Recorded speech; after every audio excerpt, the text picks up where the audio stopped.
This is a presentation of Northeast Streaming Sports.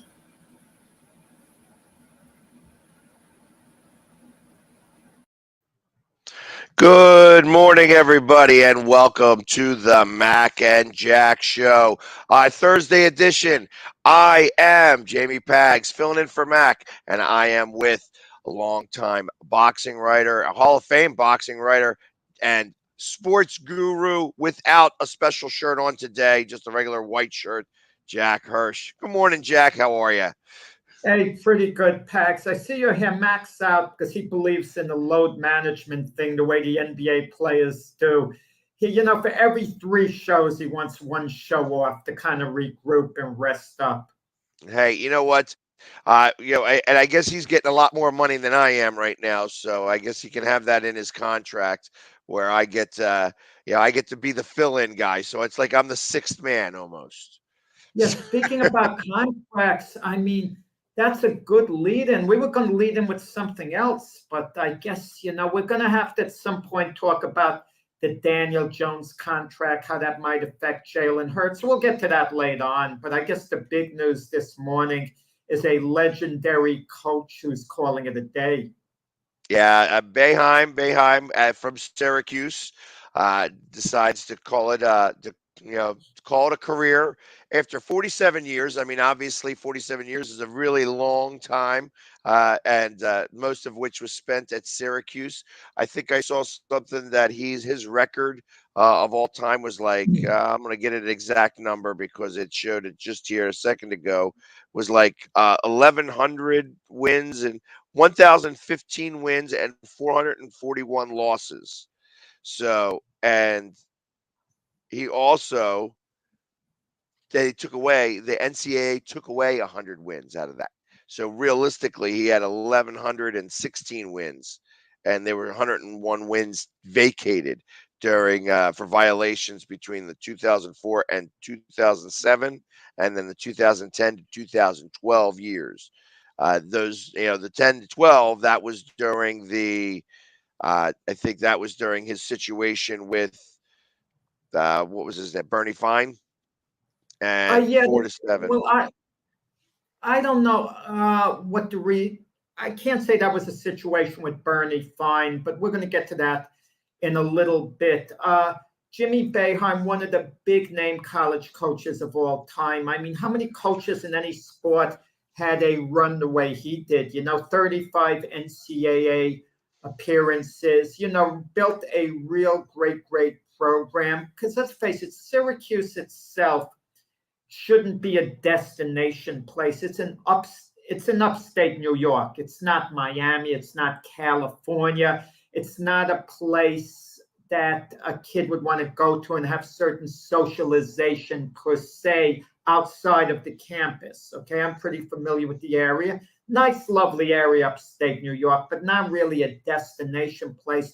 Yet he got kids from all over the country to go there. And he did have his one NCAA championship with Carmelo Anthony there, even though it's basically a one and done for the most part with Carmelo. He got his NCAA title, and they were in the mix a lot of years too.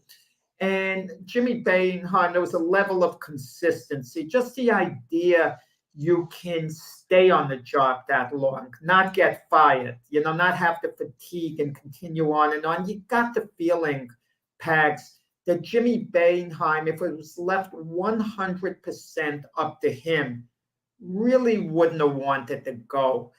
I get the feeling he pushed this out as long as he could. And finally, he figured, let me get out now, because it's going to get to the point where it's going to start getting ugly, where they might try to force my ouster. And you get the feeling he had some type of agreement with the university where they understood when he was going to leave, okay, after a while. The situation with Bernie Fine, I wonder if anyone going to revisit that in any way, shape, or form, because it was a very bizarre situation. It was following the ugliness of the Joe Paterno case with his assistant, Jerry Sandusky, who's in jail now, who's a real, criminal beyond a shadow of a doubt. But Bernie Fine was Jim Boeheim's assistant coach at Syracuse, and a couple of students accused him of improper conduct. And initially, Jimmy Boeheim backed his coach, Bernie Fine, knowing the type of guy he is, knowing the character he had, according to Jim Boeheim. He backed him 100%, but then he quickly did an about-face. And I'm sure he did the about-face in large part under pressure from the university and also to save his own rear end, because if Bernie Fine was guilty of what he was charged of, and Jimmy Boeheim backed him initially, said he didn't believe it, there's a good chance Jimmy Boeheim is forced out of Syracuse. He shouldn't be in any event. Just because you believe in a friend and then find out the friend really did commit the crime, that's not reason to fire anyone. But Jimmy Boeheim would have been accused of not taking the crime seriously enough. He didn't want to make potentially the same mistake Joe Paterno did by not maybe going all out after his assistant. And so he backtracked immediately.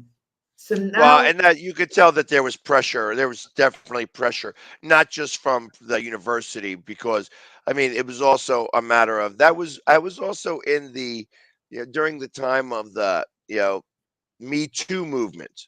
That was right during that same time, and where him backing his friend showed an insensitivity to the victims. So, and right. that was really what he had to apologize for. That it's like, hey, yeah, there was I remember that press conference and him saying, "Hey, listen, that's we're with the new world, and I didn't mean to just seem insensitive to somebody who may have had this happen." Although he did call the ball boys liars initially, it was like maybe I need to find out more about the situation before I go ahead and speak and blah, blah, blah. I remember it was a big mess. And I remember it was like if you're going to do all of that to Joe Paterno, you're going to take his statue down, you're going to change the name of the library that he donated the money for and stuff like that because of something that somebody else did. And Joe Paterno at that point, where I felt like even at that, even back in the 80s, he was really detached a lot from a lot of that because he was already old. So it was, I don't know. I just felt that there was a favoritism that was sent towards Boeheim in comparison to Paterno for the same type of situation that occurred, because it did happen really on the heels of the Joe Paterno Sandusky situation. But it would have taken guts on Jimmy Boeheim's part if he truly believed his assistant was innocent to stick to it. I'll give you a case in point. When the Duke lacrosse team was accused of raping a girl, their coach, the player's coach, stuck with his boys all the way. He said, they're not the type of kids who would do something like that. I know these kids. And everyone was against them. They had, the whole public perception was they're guilty. They did this. They were ready to hang the Duke lacrosse team. And guess what? It came out they were innocent, completely innocent as it came out. And that coach stuck with them all the way. That was guts, okay? But Jimmy Boeheim kind of like backed off, and he probably backed off in large part because of pressure from the university, okay? In large part. But if you really believe in what you're saying, you stick to it. And if the university fires you, they fire you. At that point, Jimmy Boeheim, I assume, had made enough money to have enough financial security and could bounce back from it, you would think. But in any event, you want to do the right thing. But one of the two students then retracted his statement. He said, no, they made the whole thing up, that Bernie Fine didn't do what he was accused of doing, but it's vague.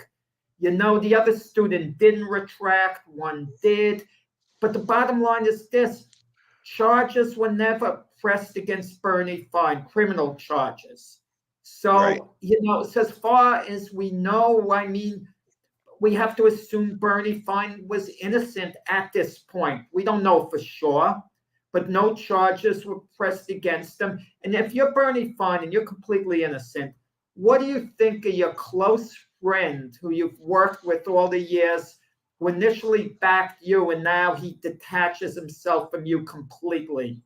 I mean, what are you supposed to think there? But I could understand Jimmy Boeheim was put in a tough spot. Over the years, Jimmy Boeheim, he wasn't always the most media friendly coach, and maybe couldn't handle the media as well as he could. He'd get a little edgy, he'd get a little antsy, and you would get the feeling there was more Bobby Knight in him than Coach K in him. That's kind of the feeling that I would like normally get. He would be combative. He had one incident that could have really turned ugly, and Coach Boeheim handled it the right way. It wasn't his fault. Someone ran on the parkway. His car hit him. The person died. Not Coach Boeheim's fault if someone runs onto the parkway. He called. He didn't panic. He didn't leave the scene of the accident. He did the right thing, as far as that went. And listen, it's the day after he retires. Normally, we're supposed to say nothing but glowing things about a person. And I think the best thing we could say about Jimmy Boeheim was his longevity. Okay, he wasn't as revered a coach as, let's say, Coach K. But then again, Syracuse didn't win on the level that Duke won. If they did, we'd look at it different. He was just a coach who was around forever, would field very good teams. He was a model of consistency as a coach. I think that's the best way of putting it. And just the idea, his longevity, how he could last that long on the job is really, astounding. Well, and really that's it. I mean, obviously, whether you count those extra 101 wins or not, I mean, to get over 1,000 wins for a career, he's the second winningest coach in college basketball history behind Coach K.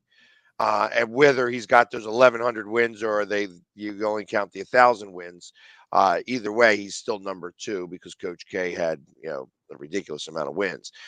And you're right, it's to be in any job for 47 years, it does take a lot. So you know. And obviously, it's like I said, they didn't have the best season. They've been consistently mediocre over the last few years. So it was time for him to kind of move on here. I'm sure that this was probably, but from a little bit of urging from Syracuse that it was time to turn the page, maybe a little bit here. But ultimately, he had a great career, and I'm sure he's still going to be part of the university to some degree. He's just not going to be coaching basketball on a full-time basis. Well, So, you get these great college coaches who've been at one university. They get really comfortable there. They become kind of like the king of the university.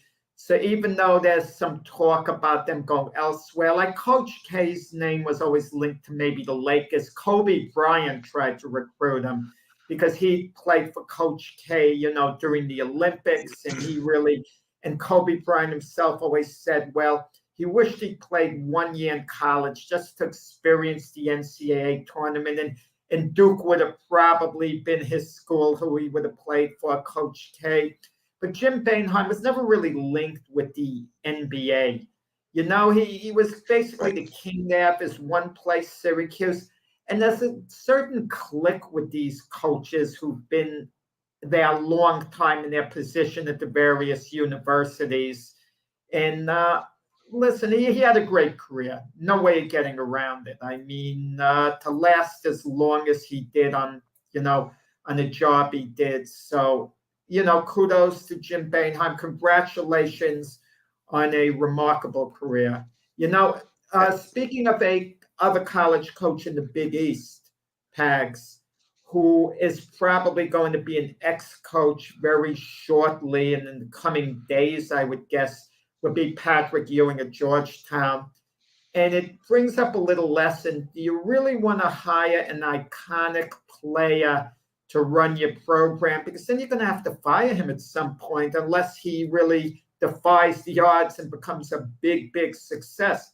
There's no bigger icon, athletic icon, in the history of the University of Georgetown than Patrick Ewing, the ultimate icon, and they're going to have to fire him. I mean, You know what? I would disagree with that statement specifically. That statement, because I think that Allen Iverson eclipsed him. Ewing was a greater player at Georgetown than Iverson was at Georgetown. I don't know about that, but so I mean, Allen Iverson. I think Allen Iverson did eclipse him, but that's just my opinion. You know what I mean? Yeah, Of course, I'm biased. I'm biased yeah. where you would be biased to him. We're You not know, talking it's about like who is a greater NBA player. That's debate. That's debatable. If I'm starting a team and I'm picking number one in the draft, and I know how good both Allen Iverson and Patrick Ewing are going to be, I know how good. You could debate which one you'll take. I think more teams would still take Ewing as a pro because of the position, supply and demand. I think a big guy always holds a little bit of an edge. You can argue, and you'd probably be right, pound for pound. You put Iverson a little ahead of Ewing, pound for pound. Who's a better actual player per se? Yeah, okay, no argument. but I will say this. I will say this. After watching Ewing, and he's floundered some. I mean, he really has floundered there. I don't think that he's done a very good job. It actually gives you a little bit more of an appreciation to what John Thompson was able to do there for such a long time at Georgetown.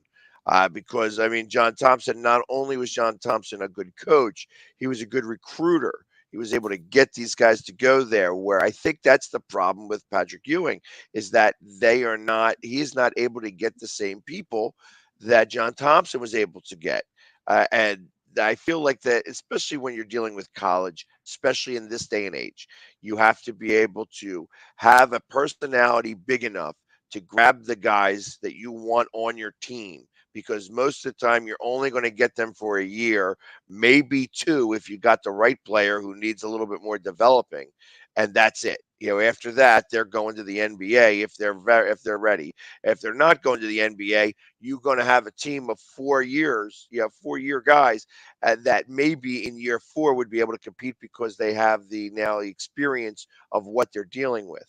The problem is that in Georgetown, I don't think that he's been able to get any of those, like, even 3 star blue chips.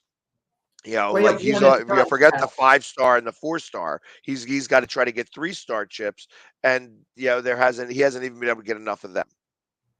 You know, I'm kind of thinking that the NBA should adopt a rule now. This is my thought. I hate this 1 year and out. I hate it. Okay. A player coming out of high school is eligible to be drafted. He can apply for the draft, sign with an NBA team.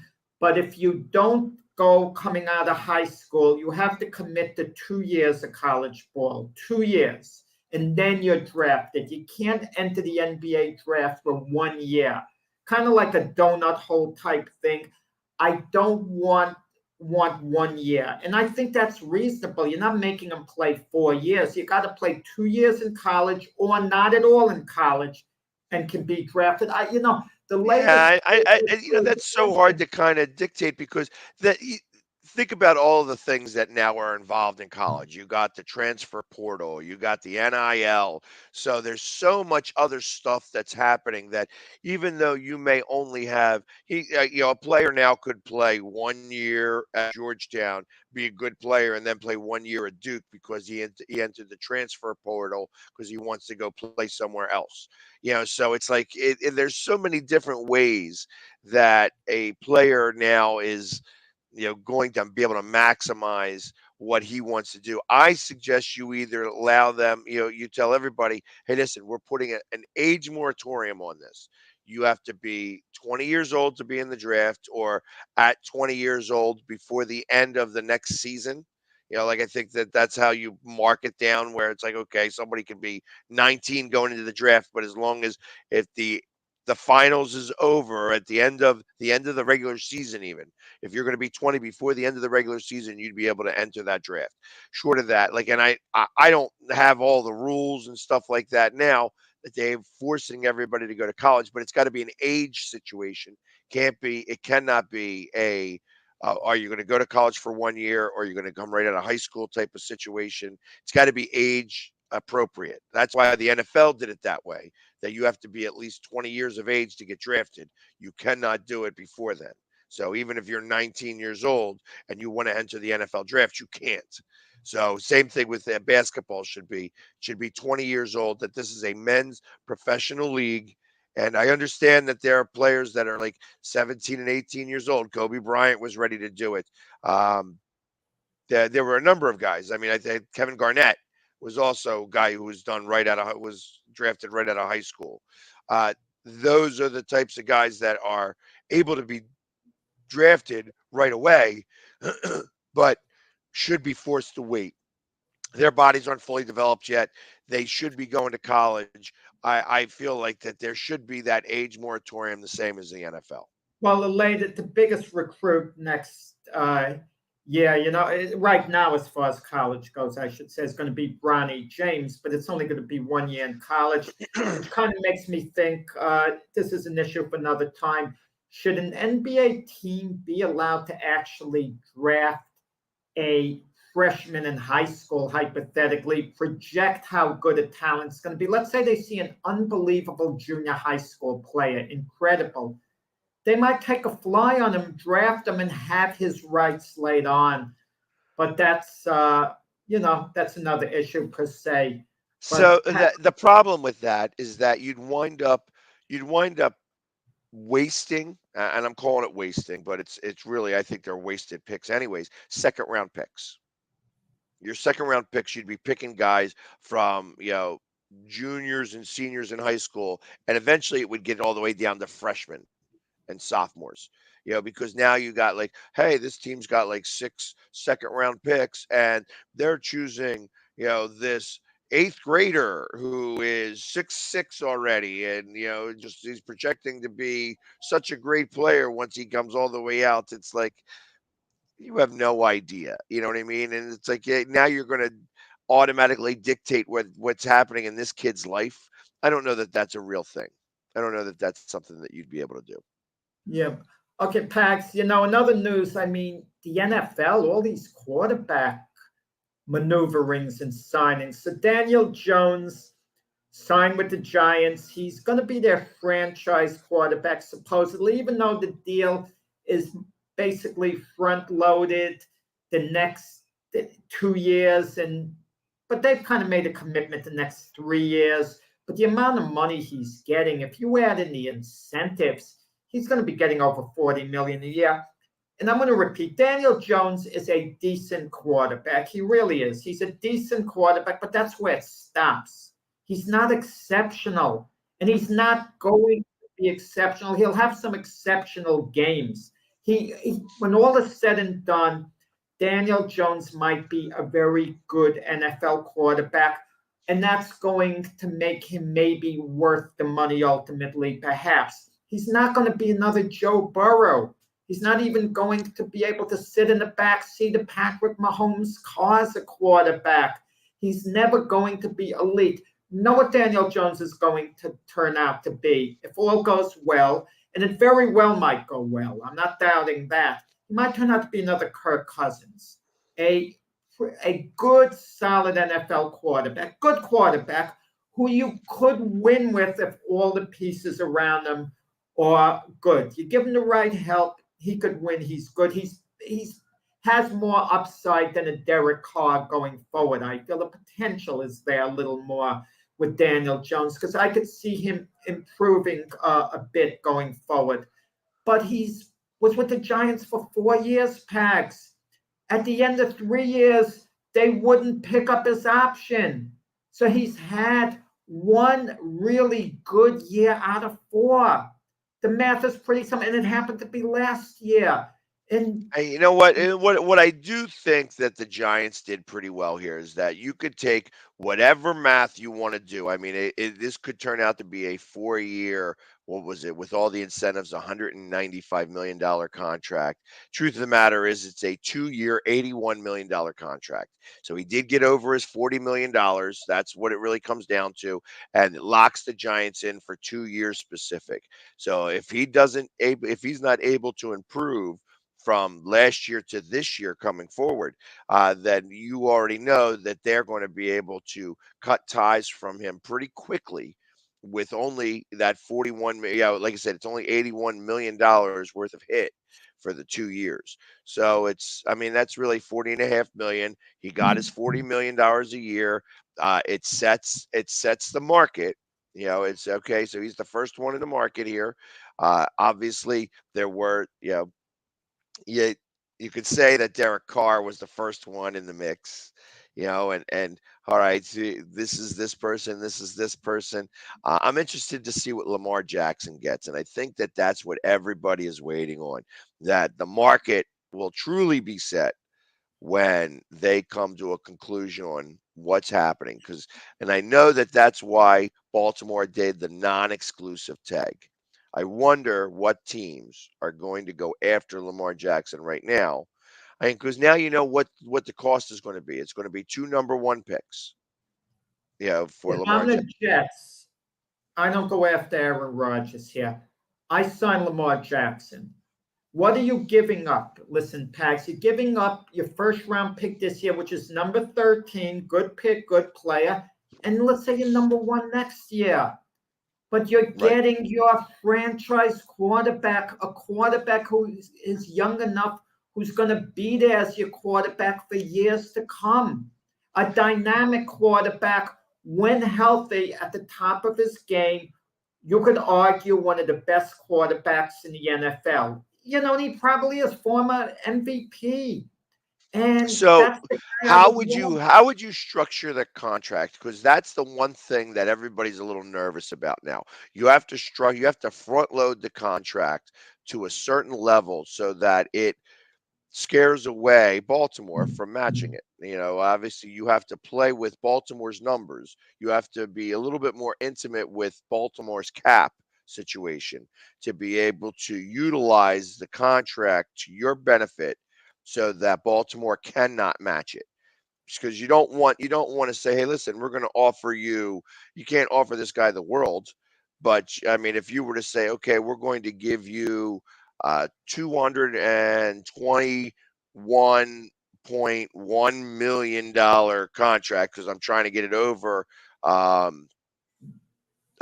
what's his face from Cleveland, Deshaun and have Watson. yeah get that and have that all completely guaranteed and have it at a short enough time span where you want to front load it well enough so that you're going to take most of that cap hit in the first 2 years, so that Baltimore can't re-sign him or can't agree to the terms of your deal and keep him. So I think that there's a lot that's got to be involved with this. I agree. I think it would be better suited for them to go after Lamar Jackson than Aaron Rodgers. If you're going to uh, trade, because you have to trade for Aaron Rodgers, you cannot just take him. He's not going to get dropped. Green Bay is not going to just let him go like Derek Carr. They're going to want something in return. And that's kind of where I see that Lamar Jackson would be better because you know exactly what you're giving up. You're giving up a first this Lamar year Jackson will and a be there first next longer year. potentially with the Jets. Aaron Rodgers Correct. might be 1 year. I don't think Green Bay is going to ask for the moon. They basically want to get rid of Aaron Rodgers' contract, and the Jets pick up most of it for cap purposes. I think that's what concerns them. The talk is the Jets might not even have to give up a number 1 draft choice to get Aaron Rodgers. They might have to give up a number 2 this year, number 3 the year after.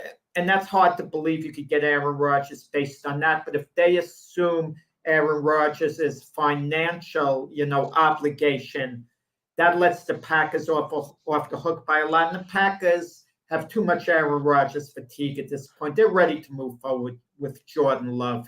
He's been there a few years, and they can't keep waiting on this Aaron Rodgers saga.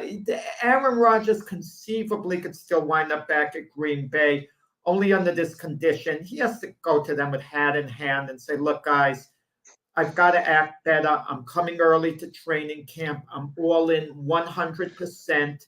I'm going to work hard. I'm going to work my tail off. If I'm not performing up to your standard, you put me on the bench, you put Jordan in, I'm all in 100%. Do you And think Aaron Rodgers is capable of having that type of no, conversation? no, Okay. So there we go. We already know that answer. He's not doing that. But wait. If you get pushed to the brink, just about anyone could get humbled in some way, some form. Now, the guy went to a retreat. Maybe he's thinking, I've got to be a little better. You don't know what's going through Aaron Rodgers' mind. Maybe he's thinking, I want to finish my career as a Packer. I don't want to go anywhere else. If I have to wind up being a backup at the end of the line, maybe I'll be okay with that. Jordan's been waiting for his chance the way I waited for my chance when Brett Favre was there. I don't think that's going to happen. I think I've been a little too idealistic now. But the point is, whoever gets Aaron Rodgers, and it seems at this point the Jets will be the front runners, it's basically a year, maybe two at most. Lamar Jackson could be there, 5, 6 years. He'll be there for a longer period of time. The concern with Lamar Jackson, well, the injury factor to this, to that, and you can't be scared about that. I mean, should Cincinnati the Bengals be a little hesitant to give Joe Burrow the mega deal because he's an injury risk? He's been hurt, hasn't he? Well, he had an ACL tear, and then came back, and he's not been injured since. And that guy's been hit more than any other quarterback over the last 3 years. So it's like that. I firmly believe that Joe Burrow deserves the contract that he gets, any contract that he gets. I know that guy's going to be a good quarterback for a long time, and he's going to be able to actually give Patrick Mahomes a true run for his money every season that he plays against him, where I don't necessarily believe the same about Josh Allen. I think that Josh Allen is more like a Brett Favre type, where he's got that gunslinger in him and that he's able to do some things great, but also he takes unnecessary chances. And that's why I would put him as the third best quarterback in that, in the AFC behind Joe Burrows and Patrick Mahomes. But there's a certain group of elite quarterbacks, okay?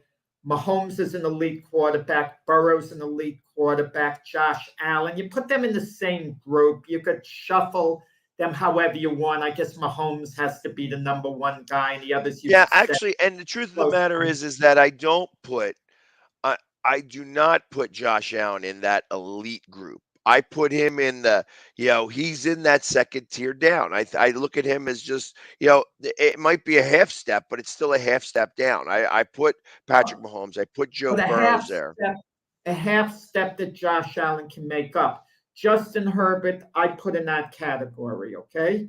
I do, because Justin Herbert still has upside. To me, I would pay him as one of the top quarterbacks in the league, unlike Daniel Jones, okay? Because Justin Herbert, you might talk about him at one point in his career before it's over and say he was the best quarterback in the league at that time. You're never going to say that about Daniel Jones. You're never going to say at any point with Daniel Jones, he was the best quarterback in the NFL. No, you're never going to say it. Even if he hits his peak, he's not going to be the best quarterback.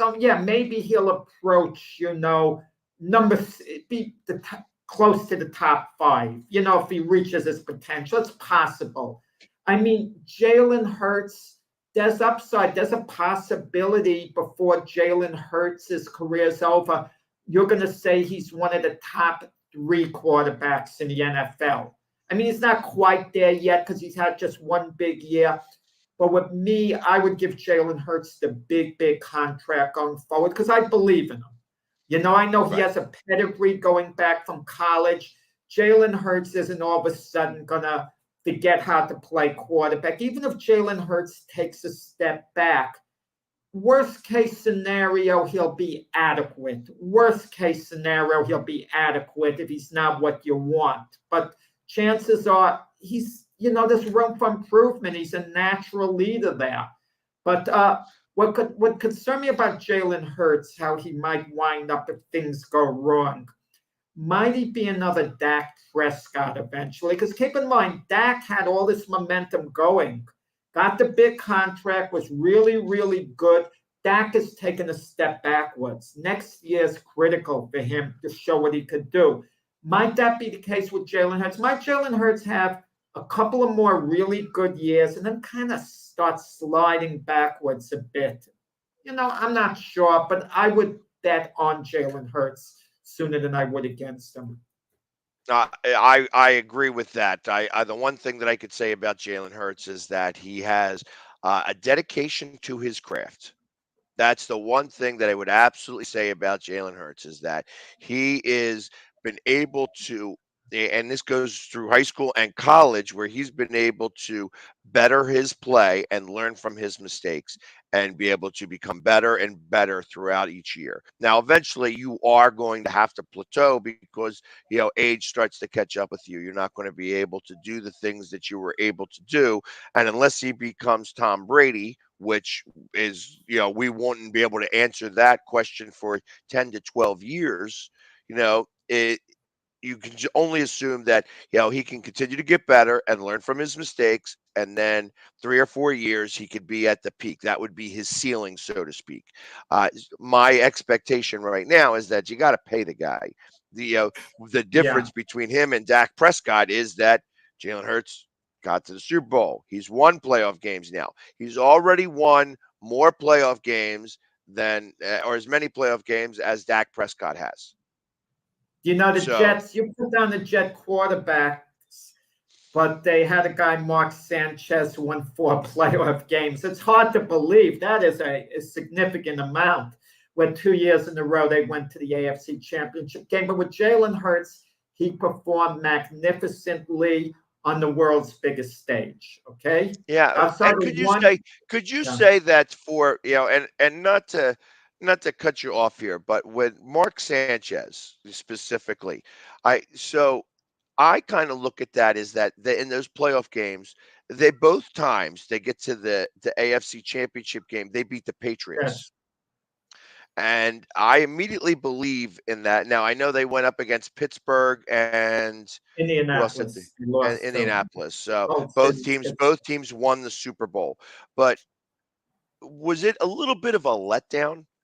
Because this was the fear that I had this year with the Eagles possibly playing Dallas in the divisional round rather Yeah. than in the conference championship, that you get so high for beating your division rival in the divisional playoffs, that the conference championship becomes a little bit of a letdown. Now, I know that those were closer games. Both games were fairly close. I mean, Pittsburgh, I think, won with a last-minute drive, and Indianapolis did have the game in hand throughout most of that game. So, but I think that there was a little bit of a letdown because you beat Tom Brady. Tom Brady was already known as possibly the best quarterback at that time, and you beat him to move on, and then you have almost like a deflated uh, feel going into a conference championship, which is what I thought the Eagles could possibly have had if we played against Dallas in division, and then we had to go up against the 49ers. I think that could have been a much different game had we didn't play the Giants first. I mean, I've seen it happen before, what you said. I mean, just historically, the great Miami Dolphin unbeaten team that went undefeated, the following year, they had an even better team than the one that was unbeaten. They were stronger. They lost a couple of games, but they won the Super Bowl. And then the year after that, they're the two-time champions. They're playing the Oakland Raiders, who are powerhouse, and they're playing in Oakland, and that's the big showdown. And Oakland wins that game in dramatic fashion. Then the next week, Oakland is playing the Pittsburgh Steelers in Oakland to see who goes to the Super Bowl. They went from being sky high and psyched in the big Dolphin game. They were flat. They couldn't get up against the Steelers, and they lost. And they didn't go Yeah, to the but Super Bowl. wasn't that also the Immaculate Reception game? So they No, lost to no. that game, but that was the Immaculate Reception. No, that the Immaculate Reception game happened a couple of years. Wait, the Immaculate Reception game happened 2 years before that. The year the Dolphins went unbeaten. What No, it what didn't. happened? No, it didn't because Pittsburgh won the Super Bowl that year. They No, won that Pittsburgh game. didn't That win was the in the Super Bowl. conference championship, No, I thought. Pittsburgh did not win the Super Bowl that year with the Immaculate Reception. People don't realize that They think, oh, it led them to the Super Bowl. They lost to the Miami Dolphins the next week. Got you. Okay. Okay. And talk about a game of destiny. An unbeaten Dolphin team against the Steeler team coming off the immaculate reception victory. Both teams were teams of destiny, but only one could win. But getting back to the Jets, what had happened? They beat the New England Patriots in the playoffs and Mark Sanchez. And the next week in the AFC Championship game at Pittsburgh, and I could tell the Jets were flat in the beginning. Pittsburgh was running much quicker. There was more intensity, and that's where they forged their big lead. And with the Eagles this year, I was concerned about the Eagles with the Super Bowl in this sense. No other team, okay, since the Super Bowl started, maybe had an easier playoff path to the Super Bowl than the Eagles. And this isn't a put down of the Eagles. Don't misunderstand me. The Eagles earned what they got. They're the best regular season record. They were the best regular season team in the NFC without a doubt. And it's not their fault who they played. They played a Giant team that was kind of a weak playoff team. Even though the Giants beat the Vikings, let's be honest about it. The Eagles are flat out better than the Giants. I mean, it was the Eagles' game to lose. They're just better, and they proved that they were so superior. It was like man against boy in the playoff game. The Giants acted like they were just glad to be there, and the Eagles just crushed them. And then the following week against the 49ers, who could have represented a very serious threat because they were a really good team, with their quarterback situation being wounded, it's like the Eagles were basically able to walk into the Super Bowl. And this isn't a put down of the Eagles. The Eagles very well may have beaten the Niners if the Niners showed up in their best form. We'll never know. But but it reminded me of a fighter getting 2 first-round knockouts, and now he's fighting an opponent in a dogfight, having to go the full distance and try to win on points. And the Eagles also had the misfortune, to me, we didn't realize at the time, they had 2 coordinators, offense and defense, who were out the door. They had head coaching positions. How much dedication did they have to the game? How much intensity? I don't want to hear Gannon now say that he's the head coach of Arizona. Oh, I let my guys down. I didn't put them in a position. I didn't do this. I didn't do that. There are little rumblings coming out with Eagle players now. They're trying not to throw anyone under the bus. I get the feeling they're very unhappy the position they were put in. You hear these athletes talk about wanting to be put in a position to win. Were the Eagles truly put in as good a position to win their game as the Chiefs were to win theirs? No, especially in the second half. I mean, you saw how much Andy Reid. Listen, the one thing about being in the NFL for as long as Andy Reid has been in the NFL, like he's been a good coach. He was a good coach here with the Eagles. He's a better coach now with Kansas City, and he completely out coached us in the second half. That's what happens. I mean, when you look at the drives that Patrick Mahomes was able to do, they were able, every one of their drives, their scoring drives, minus the last one, was a 4-minute drive because he couldn't be out there for much longer than that. He didn't want him out there for much longer than that because that gave too many opportunity for him to get hurt. And ultimately that's when they had a drive that was starting to log in closer to 5 minutes time, he got hurt, and he goes walking off the field, and then you have halftime. So there were a lot of different things I thought that could have been done a little differently. I feel like the biggest non-play was with 15 seconds left to go in the first half. You have had that defense uh, on its heels the entire half. Why not go for the jugular once or twice in the end zone? Why throw the 1 yard pass? You have one timeout available to you. Why not go for the end zone once or twice with 15 seconds left? Even if you throw it over the middle and you don't get in, at least you still have that timeout that you would be able to, kick the field goal. But they did not go for the end zone. They threw a little 1 yard drinky dink pass and they wind up kicking the field goal like they played for the field goal. And I think that that winds up being a much bigger play, especially since, like I said, we had Kansas City on the ropes. They were not able to stop us at all. And I think that had we gotten that touchdown rather than the field goal and went in 28 instead of 24, it would have had a whole different feel. You have Patrick Mahomes, who's a little hurt. You probably have the Kansas City Chiefs heads down a little bit more, and it's not the No. same. Instead, it's only a 10-point deficit.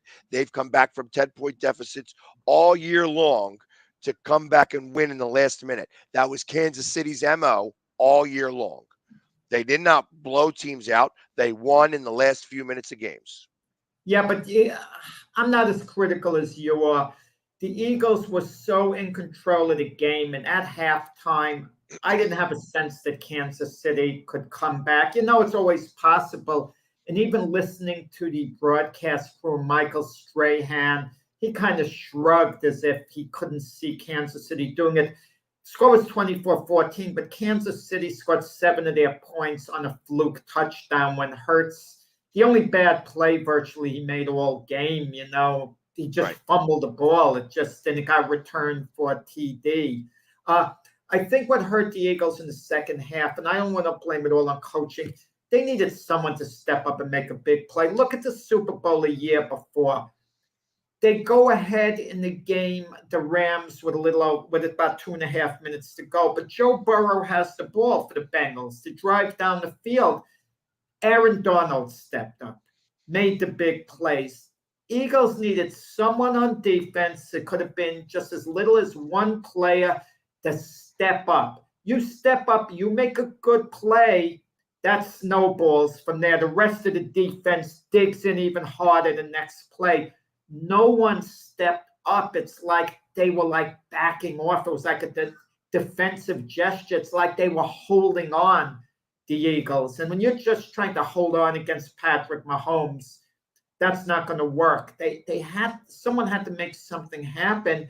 And the Eagles, with their relentless pass rush all season, all of a sudden disappeared at the end. I mean, I can't believe it was just fatigue, No, again, that's where the slips come into play and things like that. I mean, you You feel watch. the field?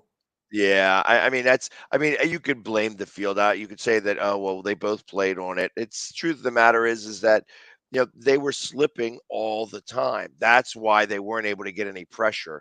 And it was the way that front four actually play that caused that. Like again, they switched their cleats and they still weren't able to get a really good traction from that. And that's, it is what it is. Obviously, I'm not trying to, that's our excuse on why we lost. You're right. You needed to make one play. One player makes one play. When you think back at 2017, how that game went back and forth with the defenses and such like that, one player made one play. Brandon Graham gets the Tom Brady gets the sack Yeah. fumble, and we get the recovery, and that's the difference in the game in total.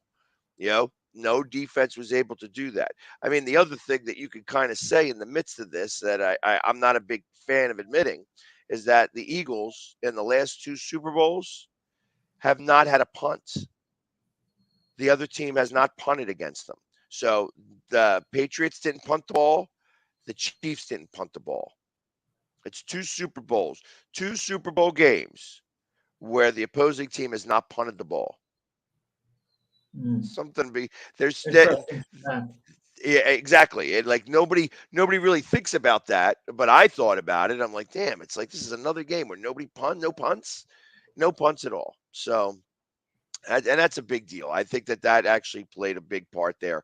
And I feel that that's part of the problem. That's why you need to always go for the jugular. I think that's why they needed to actually go for the end zone uh, at the half. That 15 seconds at the half when you're on the 15-yard line. You got to go for play. Go to A.J. Brown in the corner of the end zone. Do that one play. It's a 7-second play. That's it. You have the Even Eli timeout. And you're, Manning, Eli Manning was discussing strategy like that once, saying that him and Peyton Manning, the two brothers, were talking about their mindset. And Eli said, we agreed, whenever you have a field goal try in your hip pocket, you tend to be more conservative than rather just to go for it. I mean, I saw the same situation at a Super Bowl long ago with the Buffalo Bills and Dallas Cowboys. The Cowboys routed the Buffalo Bills the year before, but now the Buffalo Bills are leading 10-6 right before the half. And the players are watching a tape late on the episode 30 by 30, Bruce Smith and Thurman Thomas, and they said, we should have gone for the touchdown at the end and make it 17-6. We got a little too conservative, settled for the field goal, went into the locker 13-6. Then there's a difference in more than just points. Because if a team is down by 11 points, they may be straining just a little more than 7 points. Psychologically, they may be pressing just a little more. So, but with that said, I'm still not second guessing the Eagles. There was a couple other plays, Kadarius Toney's punt return, a special team breakdown that absolutely, hurt on that where he took it, Well, that and so many things happened wrong on that play. Obviously, the punter shanks the punt. You know what I mean? It's a low line drive, gets to him very quickly. And so now because it gets to him quickly, everybody loses their line. So I mean, we're talking about Kansas City was the 32nd ranked special teams. The Eagles were the 31st ranked special teams. So it's like the special teams weren't either one of these teams' specialty. So, but now you have a low line drive punt, gets to him very quickly. He's able to see the lines. The Eagles break their lines because now they have to get to him faster. So, and he's able to get around the edge and bring it all the way up. Realistically, the fact that they had one extra play where that guy was wide open for the touchdown, it was inconsequential because really they scored on that. As far as I'm concerned, they scored on that punt return. So when you take that away and you take away the touchdown that Hurts gave up, the defense only really laid up 24 points. And if they let up only 24 points, they win that game. No hands, no doubt about it in my concern. But that's also the reason why that field goal at the end, instead of going for a touchdown, had they scored a touchdown there, it could have been much more deflating because they only scored one offensive touchdown. They're down by 14 points. Even if they come out of the break and they go run right down and they score a touchdown, now they're still down by a touchdown. You know what I mean? So there was still a lot to be said, and the game was still in contention at that point. So there was a lot of different things that I feel like could have been done differently, and I feel that that's the one good thing that I like about this Eagles, about Nick Sirianni, and I like about Jalen Hurts is that they learn from their mistakes. This is not something that is just going to, be like, okay, well, we forgot about this. I think the entire organization learned a lot from this Super Bowl, especially now because you're going to another Super Bowl this year where Las Vegas has a very similar turf. It's they have the turf that rolls outside and they can roll it in and stuff like that. That you're able to do this if you're able to make it back there, and that's a big if. You have a lot. It's a harder schedule this year. You have to you have a big bullseye on your back because you were just the NFC champions. You made it to the Super Bowl. Not everybody's going. It's going to be a hard road to get back. There's a reason why you don't see many teams repeat, and even in the NFC East, you don't see teams repeat. As champions for that since the Eagles did it in 2004. So there's a lot that's going to have to get to it, but I feel like that this organization had a lot to learn from this Super Bowl, so that if they do make it back to and they make it to Vegas this year, I fully expect that you're going to have a different outcome. Well, So. I never have the attitude, well, a team, they're going to learn from this, they're going to be better off. Anytime you lose a Super Bowl, it is extremely damaging, extremely. no making up for it, no happy endings. Even if the Eagles won next year, they could say, wow, we could have been back-to-back champions, a team to remember a little more. That's with any team. So to me, it's whatever. But speaking of Philadelphia, I mean, things are thriving in Philadelphia sports. The Eagles to the Super Bowl, obviously one of the elite NFL teams. The Phillies, pleasant surprise, making it to the World Series. And the 76ers.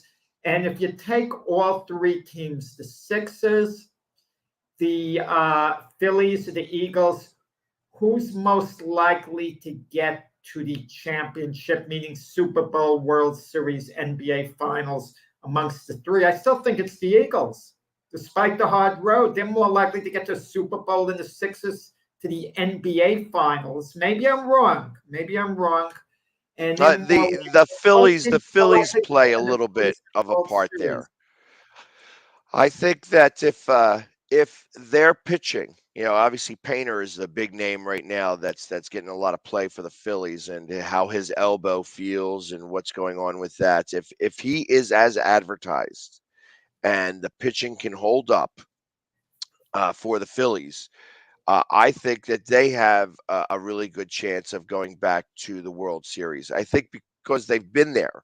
You know what I mean? They once you've climbed that ladder, it's easier to climb it. Now, of course, they've also had somebody who was a world champion and plays in their division as well with Atlanta. So I think that is your NL Championship Series. I think that's going to be, and of course the Dodgers could or could not. Who knows what's going to be with them? But I think it's going to be Atlanta versus the Phillies in the NL Championship this year. That's how that's going to end up. What about the Mets? Yeah, I think the Mets it up as normal. Well, the team had a little bit of a facelift. DeGrom went to Texas. Justin Verlander's on the Mets staff, and I mean that's basically a wash as far as quality goes. But you'd think Verlander is going to be out there, even though he had injury issues in the past. He's coming off the Cy Young Award. The World Baseball Classic is coming up now, and players are bailing out left and right. I mean, just bailing out of the World Baseball Classic. It's supposed to be a fun thing, but I'm going to tell you, it's never going to take off the way the World Cup did. I mean, Right. The only way that'll ever happen if Major League Baseball takes something like a 3-week break during the season, or players have to leave their team early and go to training camp with their respective squads. That's the only way it would ever happen. Otherwise, this is just an exhibition for the World Baseball Classic. It's done for fun. Who's even going to remember who won this tournament? Maybe in one of the other smaller countries, locations, a team wins it. It's going to be a big thing. It's going to be remembered there. But in the United States, at least, it's not going to be that big a thing. Let's say the USA wins the World Baseball Classic. We're going to smile, oh, very nice, and then we're going to forget about it, basically. Let's be honest. It's not going to be nearly as big as our team winning the World Series. Well, and I agree with that. And I kind of look at this like that the championship should be really is going to be the semifinal round between the Dominican Republic versus the USA. That's the game everybody wants to see. They're in the two different brackets. Obviously, I think that the USA is in C bracket and Dominicans in D bracket, and unless USA falters or the Dominican falters in one of the games, they could see each other in the quarterfinals if they were to get the 1 and the 2 seed respectively in one or the other. But it looks like they'll both get the number 1 seed, and then they'll wind up doing whatever. But that's the good thing about baseball, because you just never know. And it's so early. This is still preseason. It could be any one of these teams that can upset the other team. So it wouldn't surprise me to not see USA or the Dominican in in that championship series because again, it's preseason baseball, so anything is really feasible. So listen, let's take a quick break, and when we come back, we're going to have special guest Joe Santoliquito. He's an award-winning writer for the Philly Voice, and we're going to talk some more Philly sports after this, right after these messages. Stick with us. My baloney has a first name, it's O-S-C-A-R. My baloney has a second name, it's M-A-Y-E-R. Oh, I love to eat it every day, and if you ask me why, I'll say, 'cause Oscar Mayer has a way with B-O-L-O-G-N-A. Oscar Mayer, the first name in Bologna. How's that? Please, take him out. Mr. Green? Mr. Green? Yeah. You need any help?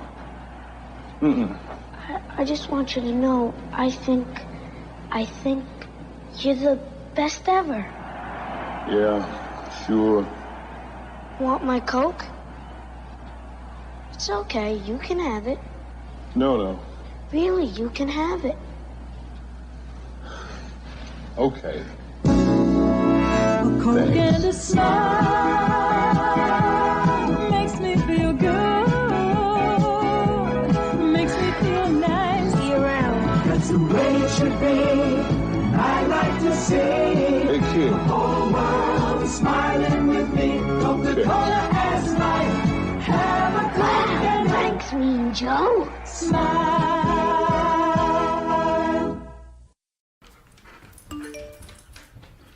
Trisha's having a sleepover tonight. Can I go? I wonder about Lucy's friends. What should I say?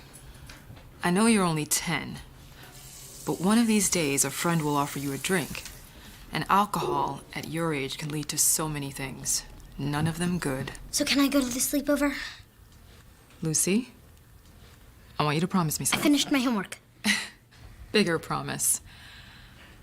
If there's any drinking, I want you to say, "No thanks, not my thing."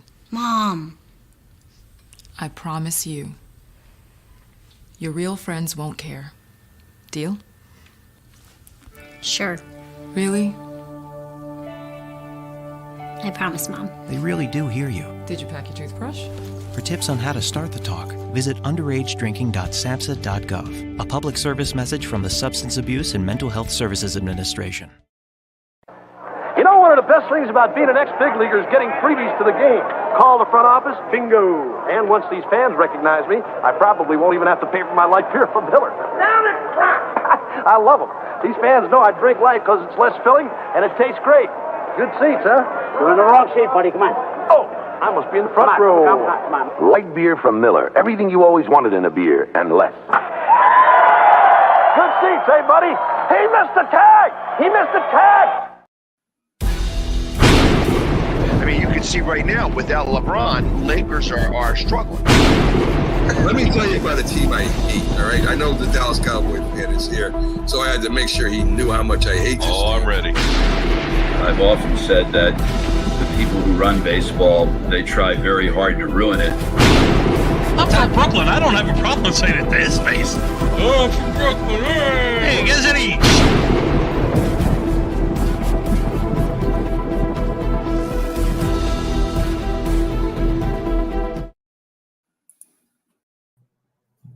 And we are back. And as advertised, we're going to have our special guest on with us as well, Joseph Santoliquito, from writer with the Philly Voice. How you doing, Joe? I'm doing okay. Actually, I am now with the Philadelphia Inquirer. Oh, okay. I'm sorry. Yeah. I see. I Googled you to get all this information, and it's not up to date. So I apologize with the Philadelphia Inquirer. So I am now. Last time we spoke, I was with. Hags, you do have bragging rights over Joe. Actually, last time he was on with you was the season before last.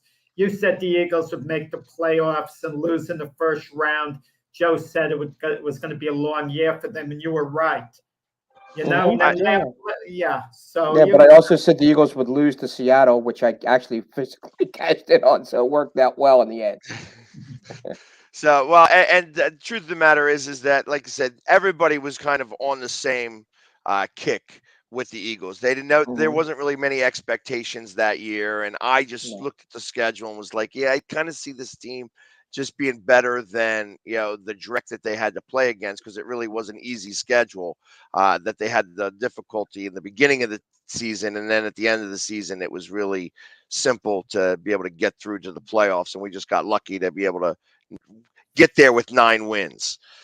But obviously, Philadelphia sports has had a big impact this previous year. Obviously, we had 2 major teams, and then of course our soccer team as well. I don't know if you Mhm. follow any of that at all, The but Eagles, yeah. with everything that's going on right now with the Eagles after the Super Bowl, do you foresee a Super Bowl hangover or a letdown on this season moving forward? I do, because they're not going to have the talent that they had this past season. They're going to lose quite a bit on defense. They're still a playoff team.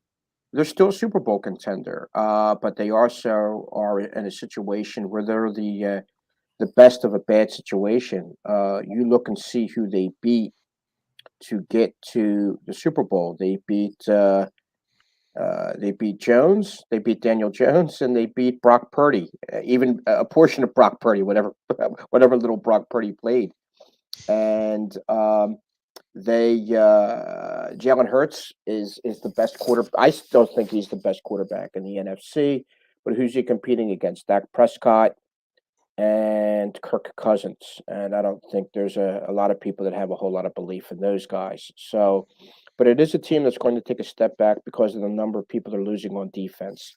And it is a big number. It's a high number. It's a group of guys that got them there. I mean, Gardner Johnson and his play, Chauncey Gardner Johnson and his play, leading the NFC in interceptions. You have Javon Hargrave, who they'd like to sign, but it's going to be a little bit tough. I mean, he's coming off an amazing 2022 season, 60 tackles, 11 sacks. I think they're going to re-sign Brandon Graham. That's going to work out, but they're probably going to lose James Bradbury, who's again, he was a salary casualty by the Giants, and again, he came up with a good year, despite again holding there in the end in the Super Bowl. Um, I think they're going to let go of Fletcher Cox. I think there's a hole to be filled with Isaac Salamalu at left guard, but he can at least be replaced. He could be replaced um, by Cam Jurgens, who they drafted. I mean, Cam Jurgens has the versatility to turn around and step in and play right guard until Jason Kelsey retires, and obviously Jurgens is the heir apparent there. I don't believe they're gonna re-sign Fletcher Cox, not at least at the price they signed him last year, which was $14 million, and he didn't do anything. I know Miles Sanders wants to come back, but Miles wanting to come back is one thing. The Eagles wanting him to come back and being able to, you know, come back at the price he wants to come back at, it could be something completely different. I mean, and he had a nice season. He finished among the top 5 in the NFL in rushing. He rushed for over 1,200 yards. But there's going to be quite a bit of a number of holes to fill. I believe they're going to lose Kaiser White, the linebacker, who did a decent job last year. I do have the impression, I like to think, that they're going to sign T.J. Edwards to return. But there's some major holes here on the defense that they're going to have to fill. So, are you surprised that Howie didn't use a franchise tag or even transition tag on any of these players whatsoever? No, because it's money that he knows he's going to have to save, and I'm with Jalen Hurts this weekend. I was with him last night, and I'll be with Jalen Hurts and Nick Sirianni in about a few hours here at the Maxwell dinner. And the awards dinner is going to be tonight. Um, no, he's looking at big picture. I mean, and big picture is making sure your quarterback is locked in and secured, and that's going to be a financial. That's their biggest concern right now. and it's going to come at a cost, literally and figuratively. It's going to come at a cost off the field, and it's going to come at a cost on the field. No, and I can Because they're not believe going to. that. They don't have. Yeah, they don't have the money. They're not going to have the money to turn around and spread around that they had this past season because Hurts is still on his rookie contract, and he still has this coming season on his rookie contract. But I know because he's with his agent this weekend. I mean, she's with him. So there's some. Do you think There's that some. they're waiting? They're waiting for Lamar Jackson that shoe to fall before they start to really negotiate how heavy duty. I mean, I assume like when you see Daniel Jones's contract, I feel like that's not really the bar. Like that's like the mid-tier bar that was set. I think that you're looking to see how Lamar Jackson plays out before you say, okay, this is what he gets. I deserve better. I think the Eagles kind of march to their own drummer. The Eagles are a team that they're going to be the first to jump on things, and the reason why they're often the first to jump on things and not wait for Lamar Jackson is because they want to be the ones to set the bar, and that's why they were able to jump on. If you remember Mr. Wentz, and when they jumped on him and they gave him that extension. They gave him that extension while they were able to turn around and present it to him. And they got a little bit of a deal with it at the time. Obviously, Wentz was playing very well then. They were able to get away with it then because, there was not a bar set. The Eagles set the bar. And I think with Hurts, they want to turn around and jump on it and basically lock this away. So this way, but this is locked away. This is set. Now we can turn around and try to rebuild this thing again after we have Jalen secured. Joe, any chance for Jalen Hurts taking a team-friendly deal the way Tom Brady used to do it in New England? No. He should. He's at a stage in his life where he's young enough. He should take as much money as they're going to offer him. If I'm him, I'm thinking six. I'm thinking 300 over 6 with maybe 150 guaranteed. That comes out to be 50 a year. Got for ya. 6 You years. think that some of that gets incentivized to get to that, or is it? I mean, for instance, I know that the Daniel Jones contract, it has the ability of getting up to like 195 over the 4 years, and that's mostly incentives. But it's really a 150 in 4 years with 81 guaranteed, which really, with the way the NFL contracts work, it's 81 million over 2 years' time, and the Giants could really pull the plug if they wanted to. I think that the Eagles are really a little bit more forced, especially after the year that he had this year, where he went 14-1, really, to say, okay, we have to pay this guy his money now. And I agree. I feel like they need to set the market rather than wait on anybody else because the number is only going to continue to increase. But at $50 million a year, you are going to be putting strain on the other spots.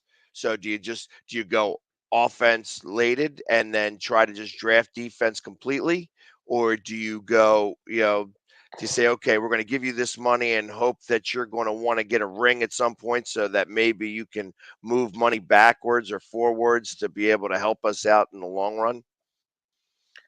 I think my impression is their goal is long run.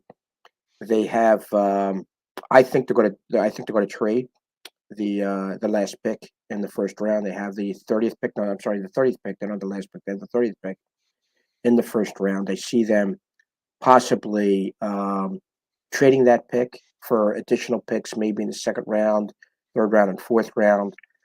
Excuse me. I do see them going heavy defense because that's where they're going to have to fill the holes. That's who they're losing through free agency. They are getting compensation. They should be getting compensation picks for some of these guys. But the other thing, too, is that you're only allowed a maximum 4 compensation picks.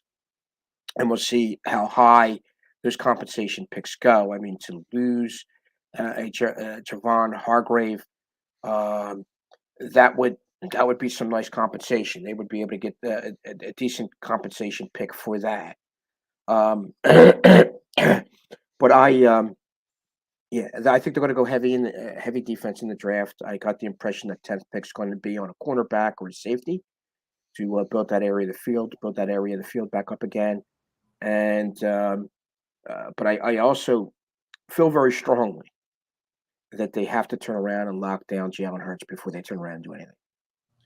Yeah, that's obvious, Joe. But a story, And I think they want to. I think they want to do it as quickly as possible. To be honest with you, a storyline that no one's mentioning that's going to get big in time is Devontae Smith taking a backseat to AJ Brown. And Devontae Smith would be the main receiver on virtually any team in the NFL. How much longer will he be content to basically be a 1A, to Brown's 1? well, I think first off, Jack, where he comes from a team-oriented program in Alabama. He is he's a pretty solid, modest young man that he does have an ego. They all those guys at that level have an ego, but he's someone you could talk to. He's someone you could deal with. He's not going to turn around and run roughshod over that team chemistry, over what his needs are. He's a guy that in time when his rookie contract is up, they're going to have to deal with that. But again, one step at a time, and just to see how they're going to juggle this thing, and I'm sure Howie will work some magic and have Lane Johnson redo his contract like he's done in the past. Maybe if Kelsey comes back, maybe have him do something and readjust. But I think with someone like Devonta Smith, he will continue to do his thing. I mean, if something's done, if there's any kind of if he voices anything, any displeasure, I don't think the media's going to know. I think he's the type that will turn around and do something behind closed doors. He will let people know individually. I think he's a young man that has no problem looking at you eye to eye and speaking his mind. But I also feel very strongly he's not the type that is going to be disruptive. He's the type that if he's second fiddle to an AJ Brown, I think for Devontae Smith, which is beautiful about Devontae Smith, and I think still the core group of this team, is that winning comes across to everything else. I mean, granted, he wants to be paid. Everybody wants to be paid. They want to be taken care of. Smith's going to have that second contract, and it's going to take care of him for the rest of his life. He's going to be taken care of and compensated well by the Eagles, so that's not going to be a concern. But his concern is winning. That's it with him. I like to feel the same way about some other players on that team. But Devontae Smith, I know I could speak for. His concern is winning. So it doesn't matter to him if he's second fiddle or not. Knowing him, knowing his character, doesn't matter to him. Speaking about maybe the other guy, opposite, it does matter to him, but not Devontae Smith. Okay. Speaking of character, you came under a lot of ridicule a while back when you wrote a story on Carson Wentz when he was the Eagle franchise quarterback. When Wentz was still riding high, there was discontent within the Eagle locker room in regard to Wentz. And when you came out with the story, I mean, the backlash against you was terrible, Joe. You even had your press credentials pulled. I guess the Eagles had something to do with it, even though we maybe can't prove it. The idea also they had something to do with it. yeah, and it took a few years, 3 years or so, but you got fully vindicated. I mean, Wentz's performance with the Eagles started to go downhill. Then he went to Indianapolis, was handed the starting job by his old offensive coordinator on the Eagles, Frank Reich. It didn't work out there. Handed the starting job with the Washington Commanders. It didn't work out there now. And now even the question with Wentz, would any team want to take him on as a backup? Because he could be a competent backup in the league, but is the baggage even worth it that comes with Carson Wentz at this point? I don't think so. I still think Washington owes him, excuse me, in the neighborhood of maybe 25 or 26 million. I think with someone like Wentz, you're dealing with a little dynamite in the sense that if he goes to a team, hypothetical team, the downtown Joes, he still is in a situation where if I'm the starting quarterback of the Downtown Joes, do I really want to look over my shoulder? Do I really want to concern myself with? I don't think Carson Wentz is the type of guy that will walk into a situation knowing and believing he's the backup. I mean, these guys go into situations when Nick Foles, for example, backed up Carson Wentz in 2017 with the Eagles. He went in knowing I'm going to be the backup. He went in feeling I am not going to do anything. And it's part of Nick Foles' makeup anyway. It's part of his character.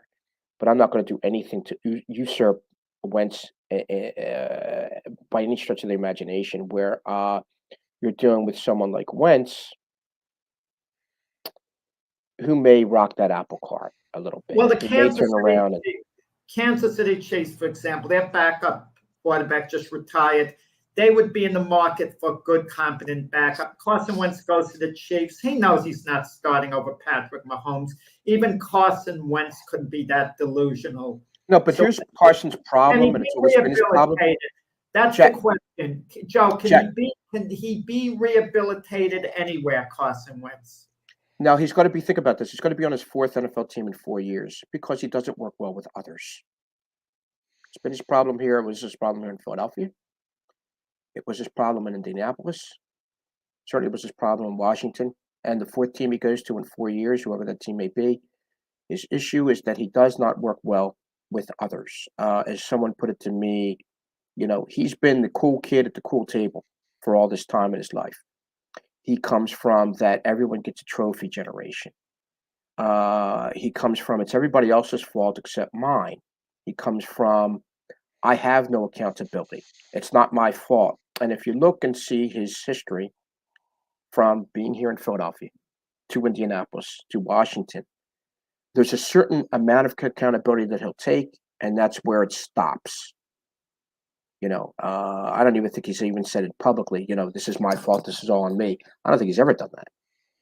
And I think it's something there that's part of him. It's part of his nature. Does he have all the physical tools in the book? Yeah. What's been criticized about him, which is completely untrue, and I never even wrote this, is his work ethic. He has a great work ethic. And I've said this publicly. I've said it privately. He has a tremendous work ethic.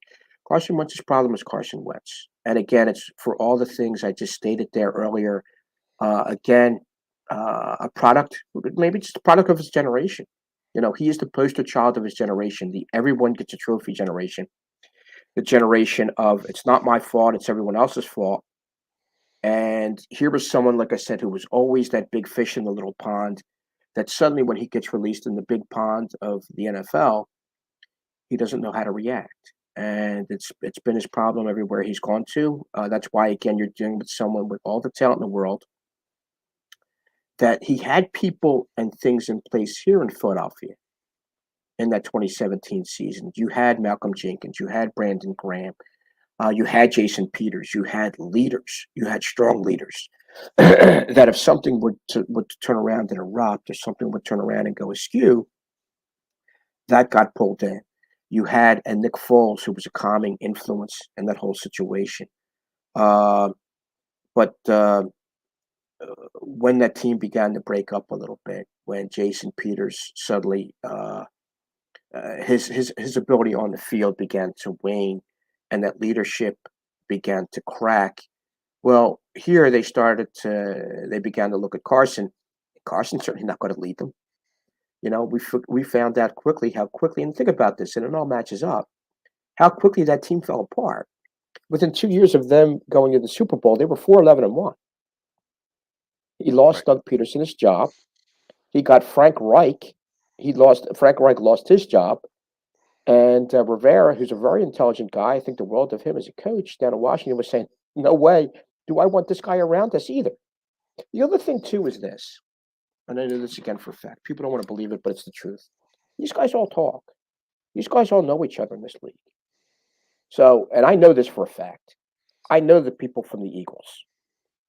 Certainly, one of them who spoke to me, spoke to guys in Indianapolis. And those guys in Indianapolis certainly spoke to guys in Washington. So wherever he's going to go next, they're going to talk among each other again. This is something that he has to break himself. This is something here. I'll tell you what, if I'm Carson Wentz, I might think about taking a year off. and then think about reevaluating himself and coming back, much like Randall Cunningham did for a few years. I have a Randall had a landing lot of growing up to do. Joe Pags. I have a perfect landing spot as a backup. Let him go to the Jacksonville Jaguars under his old coach Doug Peterson, who could handle him, who knows him, who he had success. That's a ship that sailed. He knows he's not going to start ahead of Trevor Lawrence. Now there's one in there. Zach Taylor, the former Eagles quarterbacks coach. That is the one in. That's an interesting team you bring up. That's the one in that Wentz would have. But I do not think Peterson wants to put up with him again, Jack. I do not think that did not go well in the end. And it wasn't anything to do with Doug. It was a lot to do with Carson Wentz. Yeah, I actually thought that the one landing spot that may have been a good spot for him, if they didn't sign Geno Smith, that going to Seattle, where you're playing for that type of coach who's like a no nonsense coach, is going to force him to deal with responsibility, and he would be closer to his people. That's the only reason why I thought that may be a decent spot for him to land. Anywhere else, I just don't see it. Pete Carroll won't put up with that. That's exactly it. Like you're going to get some real tough love in terms of a coach, rather than getting you're not going to be able to just do everything that you've done up to this point, and that may be the change of the guard for him. That being said, you're right. I can't see him going anywhere else. He may be better off taking a year off and then coming back somewhere with like tail between the legs as a backup. Yeah, What let me about correct the myself. XFL guys? The XFL. He can pick his team to start. No, he has too much pride. Too much pride for him to do too that. Much pride. Too much. He would be the poster boy for the XFL. So, and by the way, I was wrong. I was ratings. It was Press Taylor. It was Press Taylor. I confused him with his brother. His brother's the head coach of the Bengals. It was Press Taylor that he was. That was his quarterbacks coach up here. And the problem, I'll tell you what, the problem with Press had with him was that Press and Carson were like more so bosom buddies than they had a coach-player relationship. And that was a lot of people inside the building that were a little bit miffed by that. You're here to turn around and coach this guy. And you, Carson, as a player, are here to turn around and benefit from this guy's coaching. For you to turn around and be butt buddies running around, it doesn't help. It doesn't help Press as a coach. It certainly didn't help Carson as a player.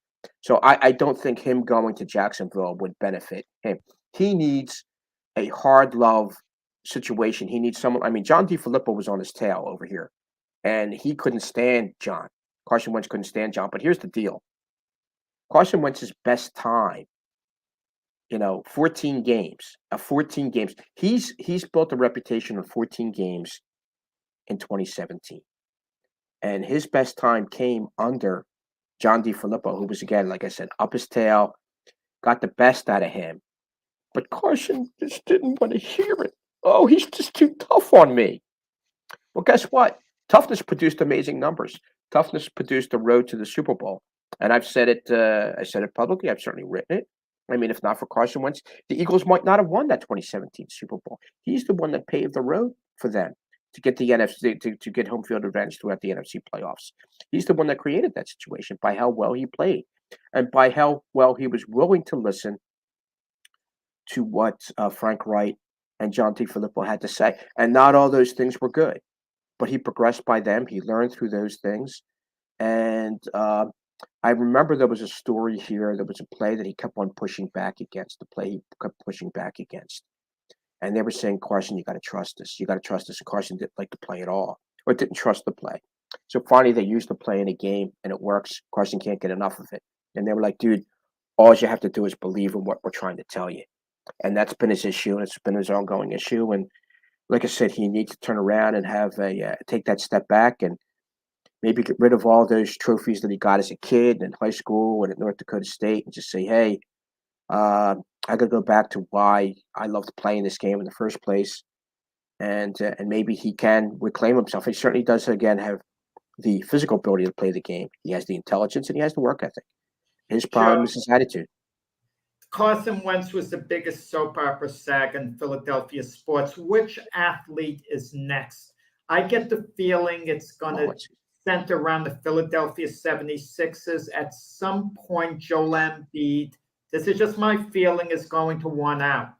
Okay? Do the Sixers sign James Harden to that long max extension? Because to me, it comes with too much risk. I know he's having a nice comeback year, but he's not the James Harden he was when he played for the Houston Rockets. And I could just see his performance going down, as we go along, where he's just no more than a good player who's making, superstar money. Joel's going to want to stay here. Joel's not Ben Simmons. This is a nice fit for Joel Embiid. This organization, what I do know, they love Joel Embiid. Everybody loves Joel Embiid. He's a bit of a goof off the court. He's an overgrown teddy bear. He is someone that everybody likes. I spent time with Ben Simmons. He's not someone everybody liked. He's someone that created a lot of dissension there. That's why they got rid of him. James Harden comes with some baggage, comes with some drama. A lot of things are going to depend on how this team does in the playoffs. Jack, if they make the NBA Eastern Finals, I think Harden's going to want to come back. I think they're going to want Harden back. There's only so many times this team could be, there's only so many times you erase the chalkboard and start back over again with the 76ers, and they're running out of those times. With Maxey here, with Tobias Harris here, with the way Harden's playing, and Harden's actually playing pretty well, they have a nucleus to make that kind of a run. Do I think they're going to win? No, because they still have Milwaukee to climb. They still have Boston to climb. They have not beaten Boston yet this year. I don't think they're capable of beating Boston. I do think they're capable of beating Milwaukee in a 7-game series, but after they're done, the problem the Sixers are going to have is there are only going to be pieces left of them. They could reach the NBA Eastern Finals, and Boston's going to chew them up in 5. But right now, this is a team that I think has maybe another 2-year window. Harden's going to start breaking down in a couple of years. Right now, he came in the best physical shape of his life. And there has been some stuff put out there in terms of him going back to Houston. That's why he came in that shape, strictly because he wants the long-term contract. Doc Rivers, is he going to be on the hot seat if the Sixers get eliminated early in the playoffs? Yeah, he would be through. If they don't get out of the second round, something's going to have to be done. It's going to have to be done. What's the old thing about stupidity? Or when you keep on doing the same thing over and over again, and that's a case insanity. of what's happening. Insanity. Yeah, the definition of insanity. Yeah, it's just so it's they're a competitive team. They have Embiid to turn around and draw people. He in himself is drawing people. I mean, I think they're second or maybe even first in the NBA in attendance, in terms of home attendance and in terms of away attendance. So you have the money coming in, you have the attention there. They're still on the national radar, even though they are the third fiddle. You have certainly have in the East, you have Boston, you have Milwaukee. In the West, you have Phoenix, who's going to be very good, who has been very good. There's some mountains to climb with this team, and now with Phoenix getting Durant, there's even a larger mountain to climb for the whole NBA. So as long as Embiid is here, they're going to be a popular team. They're going to be a team people are going to look at, but they're always going to be a middling team unless they get. I mean, what this team needs is kind of like a basketball version of Pete Rose, and I don't know if he's out there to turn around and put a rod up some people's tails, to turn around and make them break through that plateau to become even better in the postseason. They're going to make the run. That's going to happen. If they reach the NBA Eastern Finals, I think that's going to give Doc Rivers at least another year to finally, do what people anticipate them doing. I don't think they're going to be able to fulfill it, but I will say this: if they get knocked out again in the second round, if they don't make it through the NBA Finals or NBA Eastern Finals, there will be some movement, some big movement here. We talk about fluke injuries in sports. You mentioned Kevin Durant. Yes, last night was supposed to be his home debut for the Phoenix Suns. Everyone's excited. And during warm-ups, he tweaks his ankle, he Yeah, slips. I didn't know that. He's out and doesn't get to play. Can I you didn't know imagine that. that the fans are all excited? They're watching the warm-ups, and that's it. And now he's having an MRI on the ankle. I mean, talk about a fluke injury. And since we're on basketball, Ben Simmons, we just talked about could Carson Wentz be rehabilitated. Ben Simmons, it's turned into another failure with the Nets. Can he possibly be rehabilitated? Do we overrate him to begin with? Because I'll be honest, I thought Ben Simmons was going to be a star in the league.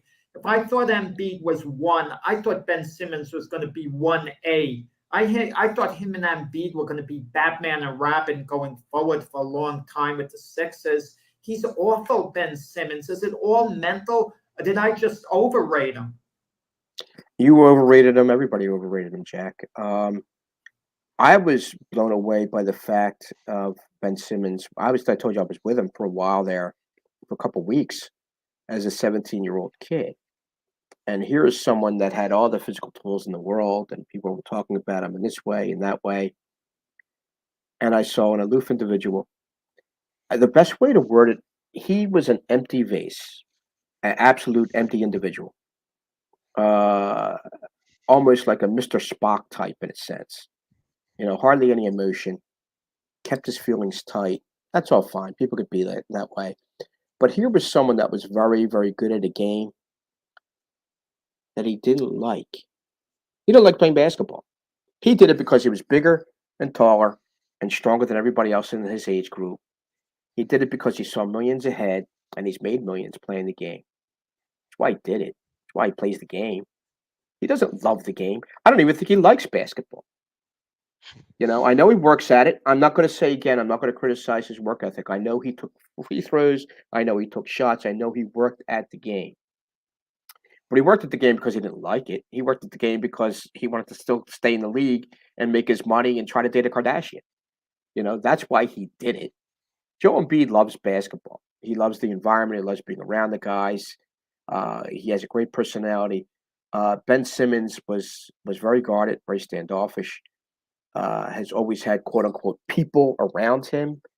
That bubble there that sometimes gets in the way of someone progressing in terms of people skills. Ben Simmons, I think Ben Simmons needs some growing up, because the difference between Ben Simmons and Carson Wentz is this. Carson Wentz, I could say, again, attitude issues, stubbornness, all that stuff, that's fine. But Carson Wentz loves playing the game of football. He likes playing football. He never pushed back at it. He never saw that as an avenue, as a means to an end. No, this is something I'm going to do that I can make money at doing, and that's fine. Ben Simmons sees basketball as a vehicle. I'm going to make my bucks, but I don't really like doing this. The reason why I'm doing it is for the money. And a lot of times, money players very rarely stand the test of time. They wear out after time. If you don't have a true love for what you're doing, I don't care what walk of life it is, if you don't really have a passion for it, in time, that's going to come to the surface. In time, that's going to betray your talents and abilities. And I think what's happened here with Ben Simmons is that his dislike for the very game that's made him a success has been his undoing. I mean, he just, again, if I didn't like writing, I don't think I'd be very good at it. If Jack, you didn't like, I mean, any of us that do what we're doing here, we didn't really like what we're doing in time, regardless of how talented we could be, in time, that would surface and get in the way of how actually good we could be. And that's what's happened to Ben Simmons. I agree with that. He likes what basketball was able to give him, not necessarily what he actually, likes playing the game. Like I says, he likes the money, he likes all that. I mean, I guess he's got to try to walk in his father's footsteps a little bit, and in the process of that, it's and you kind of knew that from LSU. When he didn't want to play in the tournament, and just straight out left his team high and dry in that tournament because he was about to go into the NBA draft. But as I think about things that don't like, I want to mention this. I just want to hear what your take is on the Philadelphia Flyers. I want to hear what you have to say about the Philadelphia Flyers. I know I can go on a rant right now, and I will flame. It's now as far as I'm concerned, it goes all the way up to David Scott. David Scott's the problem, starting from him all the way down to just above Tortorella. I don't even blame the guys on the ice anymore. Tortorella, I think, is actually a pretty good coach and is doing what he can for this team. I think above him, all the way up to the top, is the problem. The problem is they're non-existent. No one cares. That's the problem. It's a big problem. And I grew up a Broad Street Bullies fan. I mean, I still have that team and the numbers of each player of that team mesmerized in my head. The problem's certainly not the goalie, but I have to watch myself. I have a personal relationship with Carter Hart. I think the world of him off the ice. I think the world of him on the ice. He's the only one that I wouldn't get rid of. Everybody else gone by. And the shame of it is, I mean, I know a handful of guys even on the Flyers, but I grew up again a major hockey fan. But it's a shame where this team's gone. It's a shame the attitude the city has towards this team. If you're not I'll get this out correctly, a puckhead, no one really cares. They're not on anyone's radar, and that's where things are. I mean, I would no disrespect meant to the Union or soccer, but I think even the Union have passed them. And winning helps. Winning's done that. I mean, you had people that were not soccer fans, but they kept track of the Union as they made that ML Cup push last year to their championship. And the Flyers they're in an abyss that no one wants to be in. Because again, unless you're one of the hardcore, you don't dislike them. You don't like them. The worst thing you can have is someone that doesn't care about them. And right now, they have a fan base that really doesn't care about them. I do need to say this, and I'm certainly not the Philadelphia fan base is not certainly high on my list for obvious reasons.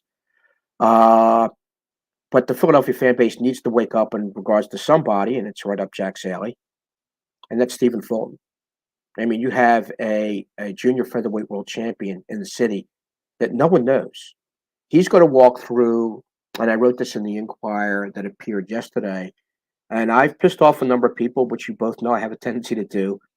But if you think about this, guys, when I pissed off people, certainly pissed them off with Wentz, but was I or was I not telling the truth with Wentz? Was I or was I not telling the truth with Wentz? Okay. You were. Like I said, I even at the time, I kind of agreed with you. You knew you saw the writing on the wall. Yeah. Well, here's the truth about Steven. Does the right things, works hard, but he's going to walk through Philadelphia International Airport in early May to go to Tokyo to fight this guy, and maybe one head or two heads will turn. He's going to land in Tokyo. He's going to be mobbed. A foreign city and a foreign country is going to know more about Stephen Fulton than people 2 blocks down from him in West Philly. Yeah. And to me, that's a disgrace. And I got, well, it's the promotion, or he needs a better publicist. No. It's up to you, the Philly fan base, to recognize excellence. It's up to you, the Philly fan base, to realize talent and world-class talent. He's the only world champion in Philadelphia right now. And he's done everything you can do as a champion. He's fought now. This will be, I believe, his 12th undefeated fighter that he'll be facing.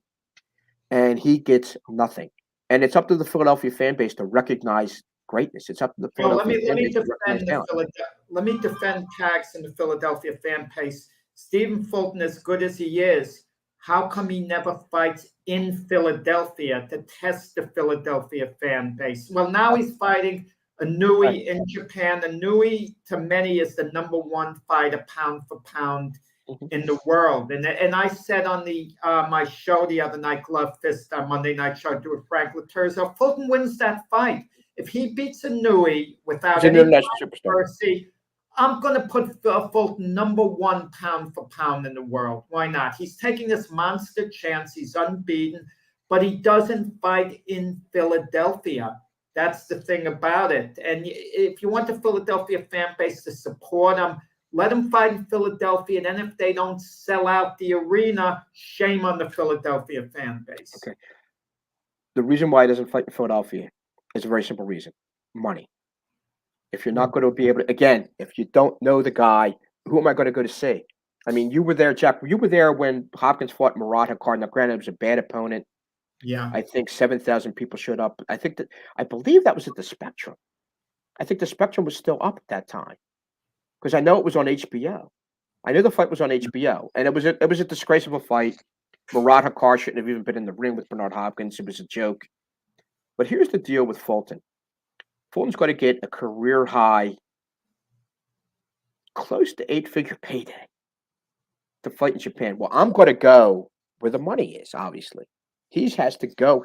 But here's the twist of it. He has to go to Tokyo, Japan to get paid what he should be getting paid at home. And here's the scenario that could happen. He beats Inoue, Jack. It makes him an international superstar. Yeah. International superstar. Now he comes back to Philadelphia, and he has one or two options. He'll fight at the Liacourse, and he'll fill the Liacourse. He'll fill 10,000 at the Liacourse, I believe. But again, the opponent has to be the correct opponent. If, for example, it's a rematch against Brandon Figueroa, geez, I would even think about possibly having that at the Wells Fargo. You know, they got a chance to fill 18,000. Now, if I were them financially, I would think more so Liacourse. Liacourse is 10 to 12,000 seats. They will fill that place. There will not be any issues in filling the place. You won't see areas and segments of empty seats as you may see at the Wells Fargo, but it has to be, again, the right opponent. And what Fulton has proven throughout his career, again, 12 undefeated fighters.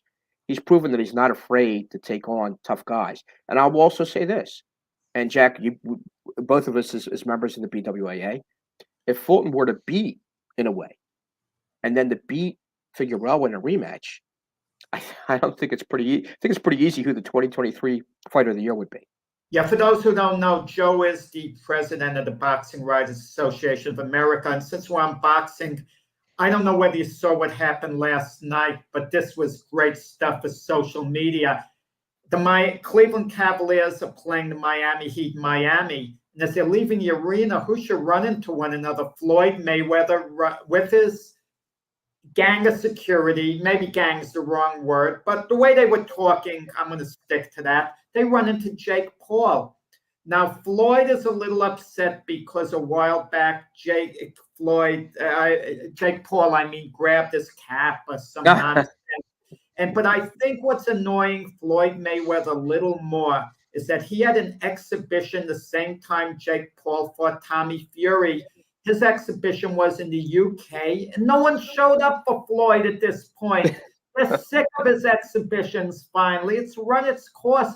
And Floyd doesn't like the idea of Jake Paul raking in all this dough at this point because Floyd's got to be the man outwardly. And all of a sudden, Floyd's security was kind of They did threaten Jake Paul. They did threaten him. They said, well, should we break him up? You're not such a big man now. You lost. And Jake Paul turns around and starts running. I mean, he actually was running the opposite direction. And, it could have turned into something ugly. Now, would Floyd have approved of his guys putting hands on Jake Paul and hitting him as much as he would have liked it? Floyd didn't want to see that happen because you're going to get big legal trouble. Oh, yeah. Had Jake Paul held his ground and not moved, maybe they would have put hands on Jake Paul and started pounding him. And we could have had another O.J. Simpson type case where O.J. was sent to jail because Floyd had previously served a little time in jail for domestic abuse. Floyd is lucky this didn't turn ugly with his security, who would have probably put hands on Jake Paul. So by Jake Paul running away, he actually did Floyd a favor, as well as potentially himself, of course. Yeah, I got to look that up. That's funny. I think most of my day, I'm, again, like I said, I mentioned earlier, I'm here at the Maxwell, which is an amazing event. It's a celebration of football at every level, and they're going to get 3,500 people here tonight. It's a great affair. But most of my day yesterday was occupied with Tank Davis and his just absolutely debacle of a situation up in New York. And thank God, because Jack, I was going to go. How about this? Thank God I didn't do it. I was going to go up there, thinking everything's going to be held on time, thinking about everything going to be held the way it should be. I was going to go up there. come back to Philly, run up here to I'm up here right now in Wilkes-Barre, and try to make this up here on time. Thank God I didn't do any of that. So as I'm driving up here to an hour and a half to 2 hour drive, one text, one call, one text, one call, one after the other after you. Did you hear what happened in New York? Did you hear what happened in New York? This mess in New York, this mess in New York. Obviously, I'm driving. I can't exactly look at text. So I start calling people to find out that I believe Davis didn't show up for 2 hours. and something that was supposed to be held, I believe, at 12:30 didn't take place until like 2:16. I'm grateful that I didn't show up. I got the impression that Tank's own people, or the people that are part of Tank's group, will say, weren't too happy with Tank either. I'm sure the fight's going to do well. It's going to do great. And again, that date is May 22nd, not May 15th. I'm sorry, April 22nd, not April 15th, correct? April 22nd, yeah. The thing about this fight, and it's a massive fight between Tank Davis and Ryan Garcia, two undefeated stars, but I get the feeling what helped make the fight was Tank 2 weeks later, he's going to be sentenced by a judge. There's a chance he might be doing some serious jail time for, a few incidents that went down. That there's no. I believe he left the scene of a crime, the scene of an accident. He left the scene of an accident. Allegedly, he allegedly left the scene of an accident. Well, and there's been a couple of more things on top of it in his history as well. And he already pled guilty, Tank, and the judge let him know by pleading guilty he might be doing jail time. And keep in mind, the judge turned down the plea deal. The prosecutors asked for a limited amount of time, a house arrest for Tank. The judge wouldn't accept it, wouldn't accept the plea deal. That doesn't bode well for Tank going forward. But that fight's going to do major business. And somehow boxing is always given a pass. If this were the NFL, someone like Deshaun Watson, there's still a lot of people are saying he shouldn't be allowed to play, shouldn't get the money. But in the case of boxing, anything goes. It's like the Wild West. Say anything you want, do anything you want, and things continue. And that's why boxing is in the situation that it's in. I mean, in this case, it's a beautiful situation because no one cares. He's going to be able to fight, and then he may be faced with the possibility of going away for a while. So there's not any kind of heat going to be put on him because of where boxing is. The other side of it is, again, I bring up someone like a Fulton, who should be heralded, who should be getting the acclaim. And this is where boxing is certainly at fault because we have a habit, and it's the industry. It's not a promoter, PR, managers. It's not. It's all of us. We're all at fault. I'll put the responsibility. I include myself in that.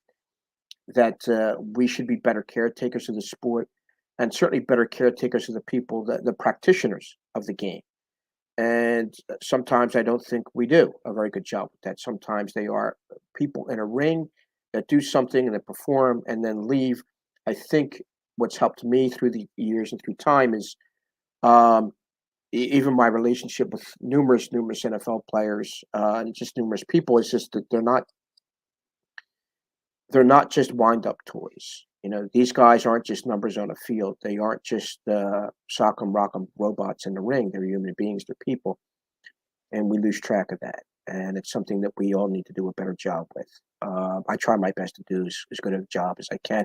I think it's helped me and why I have relationships with a number of people because they're people. And all people, Jack, of a particular boxing superstar who no longer fights. And the many, many, many, many, many long reams of rope that I've given this individual. And you rightfully got on me about it numerous times. Joe, you give this guy a break all the freaking time. Why? And you know what, Jack? You're right. I shouldn't. But I'd rather. I'm calling your bluff on something way in advance. If Stephen Fulton does what he potentially could do, wins the massive fight in Japan, successfully defends against Brandon Figueroa, whatever, beats him in a rematch, and he's the fight of the year, Joe, if you don't put out the banquet, the BWS banquet in Philadelphia, no complaining about Philadelphia fans. There you go. There you go. That might be. Yeah, Let's see if we can work on that. Philadelphia. Let's see if we can work on that. That would be the goal. That'd be ideal. I mean, my goal has always been, Vegas or something outside of New York, but I would not mind something. I would not mind something in Philadelphia. I, of course, would probably ban the Philadelphia media from attending, but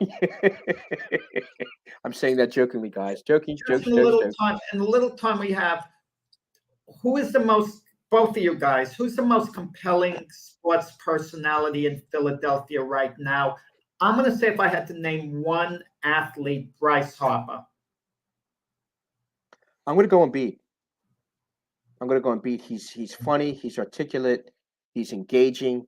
I think part of that personality of his that got criticized is the reason why he's a little bit more drawn in recent years than he's been in the past. But I'm going to go Embiid. I think with baseball players, there is a fan base here that certainly follows this team, but the issue is, and again, this is a knock on the fan base. I mean, this is an Eagles town, no doubt about it. Win or lose, Lincoln Financial Field is going to be filled. But here's a shot, and I don't mind saying this because I dealt with it doing the Fulton story. It's also when the Phillies are good town, when the Sixers are good town, when the Flyers are good town.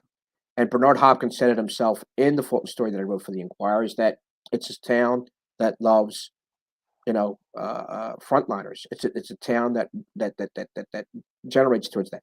This is an Eagles town. It's not an NFL town. It's not a football town. It's an Eagles town, and it should be far, far more than that. I will say this: we got 10,000 or close to 10,000 for a high school basketball championship. I mean, a game for the ages. 2 weeks ago, I was there, Roman Catholic and Newman Goretti at the Palestra. Jack, if you ever want to see a basketball game at any level, I don't know if you've ever seen a game at the Palestra. It was incredible, where Newman Goretti was up by 7, I think, with 14 seconds left to play. Roman was forced to foul. Newman Goretti didn't knock down their foul shots. Roman comes back, puts the game in overtime, and wins it in overtime. And it was, I've been doing this for a long, long time. And you had 10,000 people going crazy over that. That's, to me, that's Philadelphia. That's what Philadelphia sports is about. It's grassroots, it's recognizing, and it's respecting talent. I don't care, again, what level it is. And that's what we need to. I'd like to think it's a city that possibly go back to that. But I also was at a Big 5 doubleheader at the Palestra, which was huge back in the day. And the Palestra got more people at an outsider game between two schools, I think, through Barstool at the Palestra than they did at that Big 5 doubleheader. Right. It's a fan base that needs to take a look at itself. It's a fan base that I'd like to think and would like to hope has a better and more discerning eye towards excellence. And again, I think Stephen Fulton is a living embodiment of that. If he comes back, I'd like to think, the local channels would do something on it. I'd like to think the local TV stations do something. No one's done anything on this kid. No one. Well, and that's what you're speaking truth there, because I mean I follow a lot of Philadelphia sports, all of Philadelphia sports, including like the fringe sports, and I've never heard his name until you mentioned it. There you go. There you go. There you go.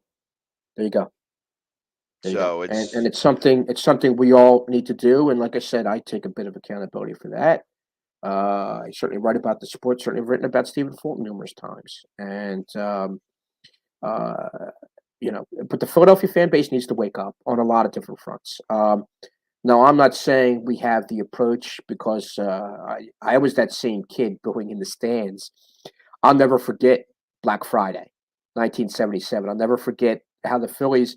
People remember, Jack, the infamous, where the playoff game where Bert Hooton was booed off the field.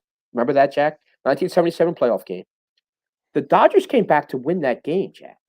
That was the Black Friday game. The Phillies were up and blew that game in the top of the 9th inning and had nothing left. That was a playoff against the Dodgers, right? That was a playoff game against the Dodgers in 77.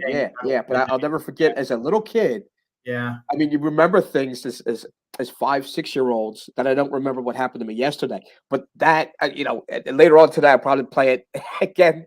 Yeah. Just to run through that misery one more time. Yeah. But that's Philadelphia. If something bad's going to happen, it's going to happen. I mean, I'm watching the Super Bowl unfold, and I can't get into great detail here or true emotion here, but you guys may have an idea of where how my feelings were. But I'm thinking something's going to happen. They're going to find a way to blow this. And they did. A lot of it had to do with the Chiefs. A lot of it had to do with Mahomes. A lot of it had to do with a coach that the Eagles fired who came back to beat them. Right. So, I mean, but you could tell, I mean, Andy Reid definitely had definitely coached. He's a better coach now than when he was here. He's definitely learned a lot, and he was able to put that on display, and he outcoached us. And I think Nick Sirianni after the Super Bowl is going to be a far better coach than he was that night moving forward. I agree.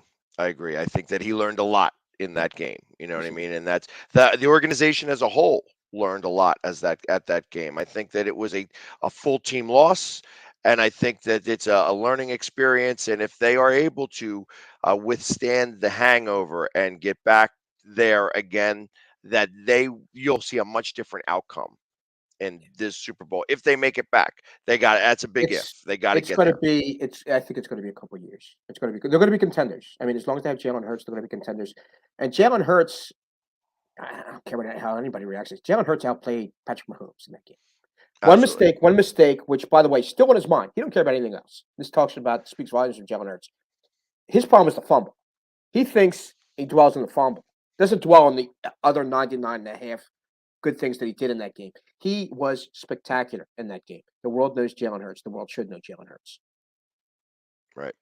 He outplayed Patrick Mahomes. He outplayed Patrick Mahomes. He should have won the MVP as a loser. Even if they lost, he should have been the MVP. And I think of myself as a very unbiased individual when it comes to certain particular Philadelphia sports teams. But it is what it is, and they're not going to do that anymore because, like it says, Disney owns that MVP, and you have to be able to say, hey, you just lost the Super Bowl, but you won the MVP. Where are you going to now? They're never going to do that. They're always going to give it to a winning team from here on out, unfortunately. So. But listen, Joe, I really do appreciate you coming on. Like I said, I learned something about Philadelphia here that we do have a world champion out there. Now I'm going to be paying a little bit of attention to Fulton and seeing what I can do to maybe add to the awareness of that. Because, like I said, I've never even heard of the guy. So now maybe if you put a couple of TikToks out there, you get some of the younger generation out there who know nothing about him to follow him a little bit. So. Hopefully he can beat this guy out in Tokyo and come back a world champion, and we'll get to know a little bit more about him. Steven's the world champion. He's the one defending his. Here's the kicker. He's the world champion, defending, having to go to a foreign country, defending his title. Rarely happens. I agree. So, but hopefully he comes back a lot richer man. Either way. Either way, he's richer. He's going to be richer to begin with. He's going to be a career high payday. He's going to be. He's not going to have to worry about much more moving forward in his life. And here you go. Steven cares about winning. He cares about fighting. He loves the sport. He cares about winning, and I think that's going to propel him to greater things. Awesome. Well, enjoy the Maxwells tonight. Like I says, I know that's been an event that has been a great event for years. Like I said, I thought that Jaws kind of runs that from here on out, right? Like it's more or less his event. No. We're in overtime now, guys, with our show. Mark Dayano and Mark Wahlberg, they run the show, but Jaws is still very much affiliated with it. Gotcha. Okay. Well, listen, because we are a little bit late. Joe, thank you very much for coming on, and we'll be back tomorrow with Mac hosting the show again. So everybody have a great Thursday, and we'll see you again tomorrow. Thanks a lot, Joe. Okay.